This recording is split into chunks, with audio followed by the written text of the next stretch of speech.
हमारे वीर शहीदों के बहादुर परिवार, पूर्व सैनिक, वीर जवान, युवा कैडेट्स, स्टूडेंट्स तथा मौजूद सभी गणमान्य अतिथिगण, आज द्रास की इस पुण्य रणभूमि पर खड़े होकर जहां हमारी वीर सेना ने राष्ट्र की रक्षा में अपना सर्वोच्च बलिदान दिया, उन अमर शहीदों को स्मरण करते हुए और पाकिस्तान के नापाक इरादों पर मिली ऐतिहासिक विजय की 26वीं वर्षगांठ को समर्पित इस पावन अवसर पर सम्मिलित होकर मैं स्वयं को अत्यंत गर्वित और भावुक महसूस कर रहा हूं।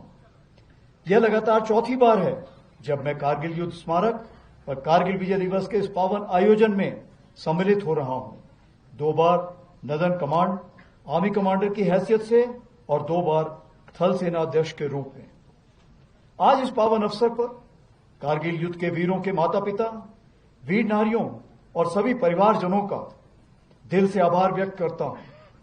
आपने राष्ट्र को अपने वीर दिए। आपका हौसला, धैर्य और त्याग हम सब के लिए प्रेरणा है। आज पूरा देश आपके अद्वितीय योगदान और अटूट राष्ट्रभक्ति को श्रद्धापूर्वक नमन करता है। पिछले वर्ष 2024 में हमने रजत जयंती के रूप में इस विजय गाथा का स्मरण किया।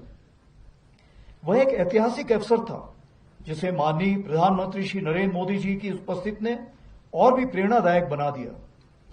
उस दिन शिंकुल्ला टनल के निर्माण कार्य का भी शुभारंभ हुआ।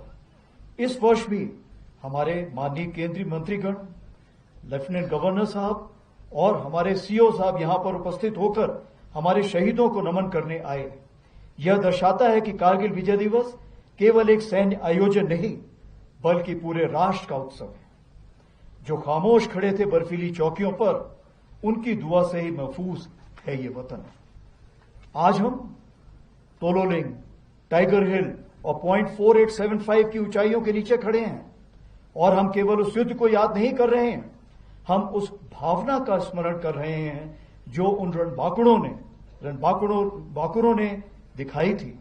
हमें याद है वह दृढ़ संकल्प जो उनकी आंखों में था, वह अदम्य साहस जिससे उन्होंने हर कठिनाई को मात दी। हमें स्मरण है वह नारा, वह चेतावनी, वह प्रण जो हर योद्धा के मुख से निकला। हमें श्रद्धापूर्वक नमन करते हैं उन बहादुर नायकों को जिन्होंने मृत्यु को गले लगाया ताकि हम गरिमा के साथ चैन की जिंदगी जी सके। साल 1999 में भारतीय सेना ने ऑपरेशन विजय के अंतर्गत कारगिल की ऊंचाइयों पर एक अद्वितीय विजय प्राप्त की थी।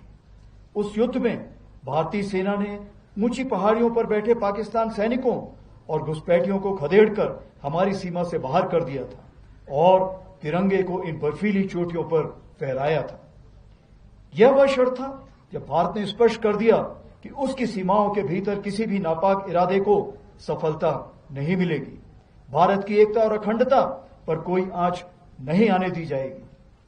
इसी परंपरा को आगे बढ़ाते हुए ऑपरेशन सिंदूर के दौरान भी भारतीय सेना ने उसी अदम्य साहस और दृढ़ संकल्प के साथ पाकिस्तान समर्थित टेररिस्ट इंफ्रास्ट्रक्चर को निशाना बनाया और पाकिस्तान की अन्य आक्रामक कार्रवाइयों को प्रभावशाली ढंग से विफल करते हुए एक निर्णायक जीत हासिल की।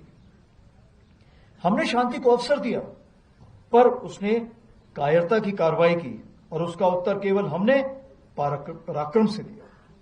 ऑपरेशन सिंदूर हमारा संकल्प, संदेश भी और उत्तर भी।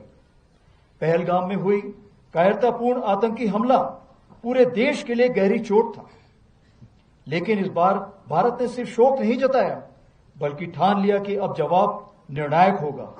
देशवासियों का अटूट विश्वास और सरकार द्वारा दी गई रणनीतिक स्वतंत्रता से भारतीय सेना ने एक सुनियोजित, सटीक और निर्णायक जवाब दिया।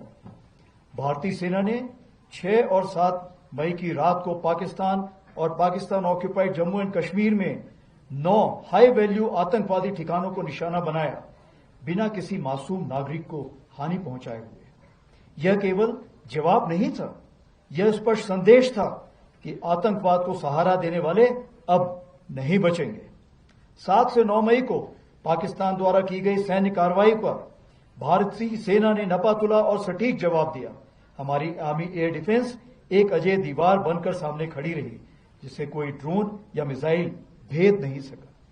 यह सब होल ऑफ नेशन अप्रोच के अंतर हुआ, जहां थल सेना, वायुसेना, नौसेना और अन्य सरकारी और प्राइवेट डिपार्टमेंट्स सब एक साथ मिलकर खड़े हुए, जिसमें एनजीओ भी शामिल थे।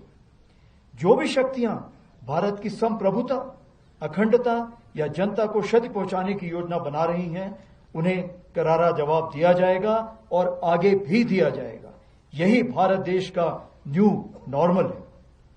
आज की भारतीय सेना न केवल वर्तमान चुनौतियों का सफलतापूर्वक सामना कर रही, बल्कि हम नित्य प्रतिदिन एक परिवर्तनशील, आधुनिक और भविष्य उन्मुख शक्ति के रूप में तेजी से अग्रसर हो रहे हैं।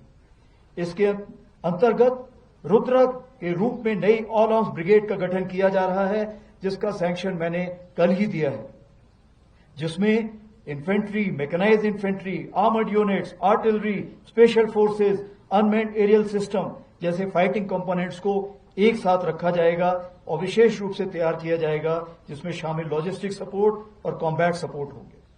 इसी क्रम में भैरव लाइट कमांडो बटालियन के रूप में एजाइल और घातक स्पेशल फोर्सेस का गठन किया गया है, जो सीमाओं पर शत्रु को चौंकाने के लिए हमेशा तैयार है।